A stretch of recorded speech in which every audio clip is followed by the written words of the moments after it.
ကိုယ့်ကိုစဉ်းစားကြည့်ပေါ့ကိုယ့်ရုပ်လေးဟာမမြဲလို့တဖြည်းဖြည်းကြီးလာပြီးနောက်ဆုံးအဖိုးအဖွားကိုဖြစ်သွားတာပေါ့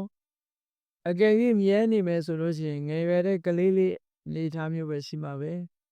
ခံစားတဲ့ဝေဒနာဆိုတာလည်းမမြဲဘူးတော့ကြစိတ်ညစ်လိုက်တော့ကြဝမ်းသာလိုက်တော့ကြဝမ်းနည်းလိုက်တယ်ဆိုပြီးတော့ခံစားမှုတွေကလည်းမမြဲဘူးမှတ်သားမှုတင်ညာဆိုတာတွေကလည်းမမြဲဘူးစိတ်ဆော်မှုလုံးဝပြုတ်မှုဆိုတာတွေကလည်းမမြဲဘူးအသိစိတ်ဆိုတာတော့ပို့ပြီးတော့မမြဲဘူးတဲ့ဖြစ်ပြီးရင်ပြတ်သွားတဲ့သဘောတွေကိုဆင်ញင်စဉ်းစားတာတဲ့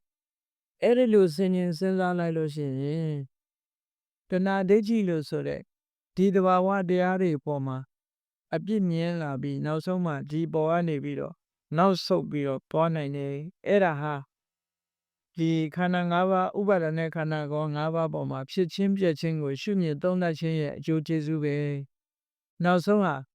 ဥပါဒณะခန္ဓာတွေကနေနောက်ဆုတ်သွားပြီးတော့တဏှာလည်းမဖြစ်တော့ဘူးတဏှာနဲ့ဒိဋ္ဌိကိုဖယ်ရှားနိုင်တဲ့အစွမ်းရည်တတ္တိရသွားပြီးငါဟာလို့ဘယ်တော့မှမတွေးတော့ဘူးငါလို့လည်းဘယ်တော့မှမတွေးတော့ဘူးကျုပ်နံခန္ဓာဟာ